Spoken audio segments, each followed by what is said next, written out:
കൊടിസുനി അന്ന് കുടിച്ചത് പച്ചവെള്ളമാകും. പൊതുസ്ഥലത്തെ മദ്യപാനം തെളിയിക്കാൻ ഇനി കഴിയില്ല എന്നതാണ് ഇതിന് കാരണം. ഇതോടെ ജയിലിൽ നിന്നും കോടതിയിലേക്കും മറ്റും പോവുകയും തിരിച്ചെത്തുകയും ചെയ്യുന്നവരുടെ രക്തം എല്ലാ 4 മണിക്കൂറിലും പരിശോധിക്കേണ്ട സ്ഥിതി വരികയാണ്. അല്ലാത്തപക്ഷം പിന്നീടിവർ മദ്യപിച്ചുവെന്നെല്ലാം ആരോപണമുയർന്നാൽ അത് കണ്ടെത്താൻ ഏറെ പണിപ്പെടും. പൊതുസ്ഥലത്തെ മദ്യപാനം കുറ്റകരമാണ്. അതിന്റെ പേരിൽ കേരളത്തിലെ മിക്കവാറും എല്ലാ പോലീസ് സ്റ്റേഷനുകളിലും കേസുകളുണ്ട്. എന്നാൽ കോടതിയിൽ നിന്ന് ജയിലിലേക്കുള്ള യാത്രക്കിടെ TP ചന്ദ്രശേഖരൻ വധക്കേസിലെ പ്രതികളായ കൊടിസുനിയും സംഘവും പൊതുസ്ഥലത്ത് മദ്യപിച്ചെന്ന് പറയുന്ന സംഭവത്തിൽ കേസെടുക്കാൻ വകുപ്പില്ലെന്ന് തലശ്ശേരി പോലീസ് പറയുന്നതായാണ് മാധ്യമ റിപ്പോർട്ട്. സംഭവത്തിൽ ഇതുവരെ പരാതി ലഭിച്ചിട്ടില്ല. കൊടിസുനിയും സംഘവും കഴിച്ചത് മദ്യമാണ് എന്നതിന് തെളിവുകളില്ലെന്ന് പറയുന്നു. ഈ സംഭവത്തിൽ കൊടിസുനിക്കൊപ്പം പോയ പോലീസുകാർക്കെതിരെ അച്ചടക്ക നടപടി എടുത്തിട്ടുണ്ട്. മദ്യപിക്കുന്നതിന് സാഹചര്യം ഒരുക്കിയെന്ന അന്വേഷണ റിപ്പോർട്ടിന്റെ അടിസ്ഥാനത്തിലായിരുന്നു ആ നടപടി. ഈ പോലീസുകാർക്കും ആശ്വാസമാണ് തലശ്ശേരി പോലീസിന്റെ നടപടി. പോലീസ് പരിശോധനയിൽ പൊതുസ്ഥലത്ത് മദ്യപാനം കണ്ടെത്തിയാൽ സ്വമേധയാ കേസെടുക്കാം.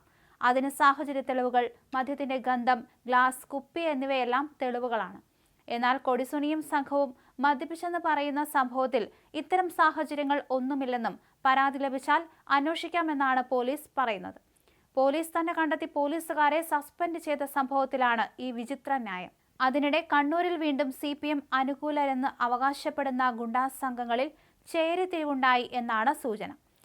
അതിനിടെ അതീവ രഹസ്യമായി നടത്തിയ മദ്യപാന പാർട്ടിയുടെ വിവരങ്ങൾ ചോർത്തി നൽകിയത് കൊടിസുനിയുടെ എതിർചേരിയിലുള്ള സംഘമാണെന്നാണ് റിപ്പോർട്ട്.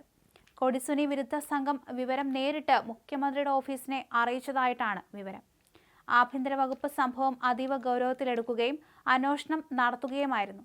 ലോക്കൽ പോലീസിനെ അറിയിക്കാതെ പ്രത്യേകാന്വേഷണ സംഘം തലശ്ശേരിയിലെത്തി അന്വേഷണം നടത്തുകയും CCTV ദൃശ്യങ്ങൾ ശേഖരിക്കുകയും ചെയ്തു.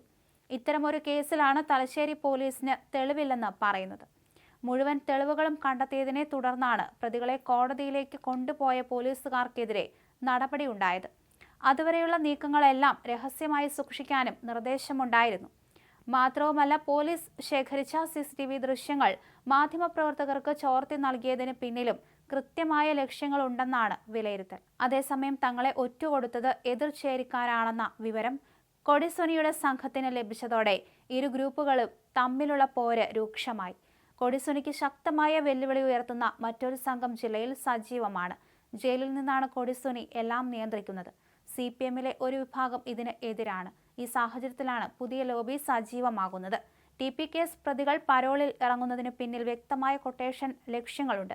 ഹവാല പണം തട്ടിയെടുക്കൽ, സ്വർണം പൊട്ടിക്കൽ, കൊട്ടേഷൻ, ചൂതാട്ട കേന്ദ്രങ്ങൾക്ക് സംരക്ഷണം, മധ്യസ്ഥം തുടങ്ങിയവയിലാണ് കണ്ണൂരിലെ വിവിധ കൊട്ടേഷൻ സംഘങ്ങൾ ഇപ്പോൾ ശ്രദ്ധ കേന്ദ്രീകരിച്ചിരിക്കുന്നത്.